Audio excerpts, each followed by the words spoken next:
lovely souls, and happy Halloween!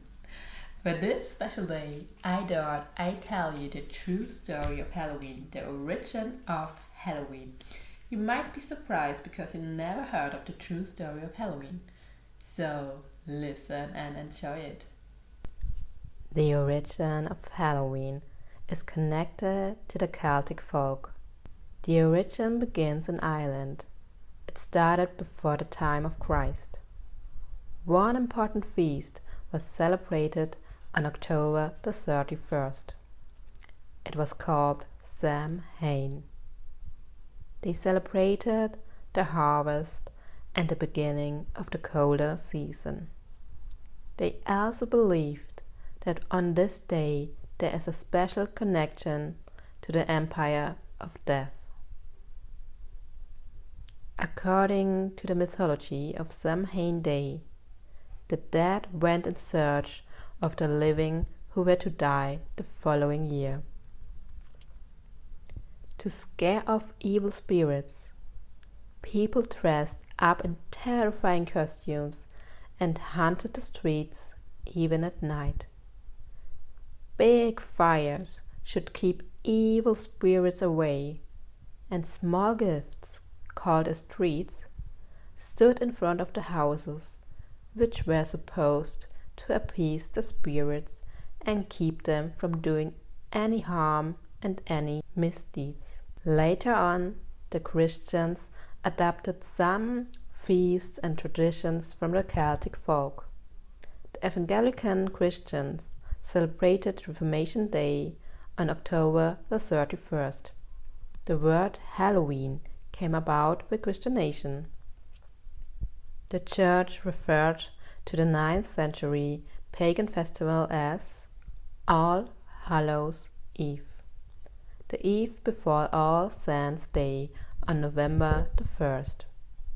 On October the 31st, Protestant Christians remember that the monk and the theologian Martin Luther published his 95 Theses on the reform of the Church in Wittenberg in 1517. The custom of carving lanterns out of pumpkins also goes back to an Irish legend. A villain named Jack died.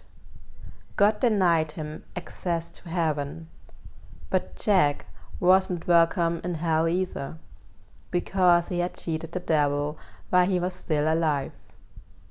With a lump of coal he placed in a hollowed-out turnip, Jack went in search of a place to stay. From this legend, people derived the belief that a burning lump of coal in a turnip had the power to keep the devil and evil spirits away. Many Irish people immigrated to America. They took this custom with them.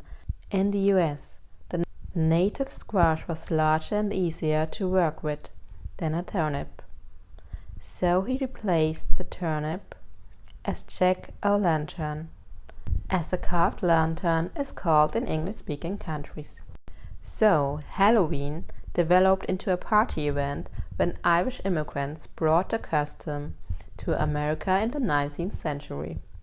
Before this, it was a tradition, it was a culture, and it has a more spiritual religion meaning.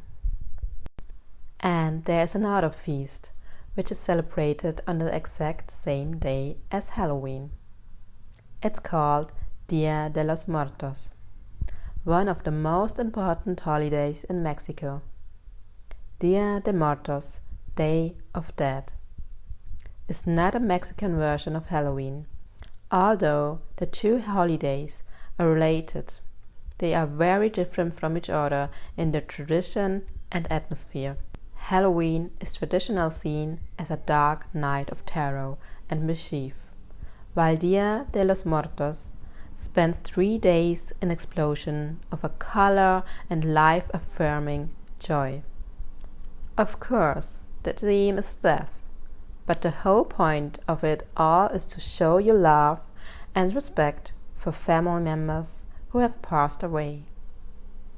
In villages and towns across Mexico, Revelers flaunt colorful costumes and makeup, hold pageants and parties, sing, dance, and make offerings to loved ones who have died. Dia de Muertos is a celebration of life and death. It originated in Mexico, but is now celebrated throughout Latin America. Typical are the colorful calaveras, skulls, and calazas, skeletons.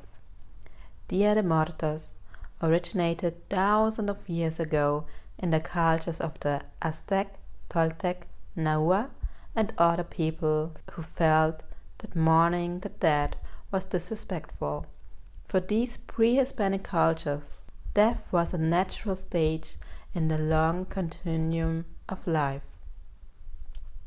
The dead were still considered members of the community and were kept alive in spirit and memories. During the Dia de Muertos, they even returned to Earth temporarily. Today, the celebrations of Dia de los Muertos are a mixture of pre-Hispanic religion, rites, and Christian festival. The process begins on October 31st and then extends to November the 1st and 2nd, All Saints' Day and All Souls' Day in the Catholic calendar, which also roughly coincides with the autumn corn harvest. Now you know the true stories of Halloween. I hope you get inspired to celebrate this day however you want to celebrate this day. And remember that death is not the end. I hope you enjoyed this special video. And if you did so, please give me a thumbs up and subscribe to my channel. And you won't miss out any next video. Bye!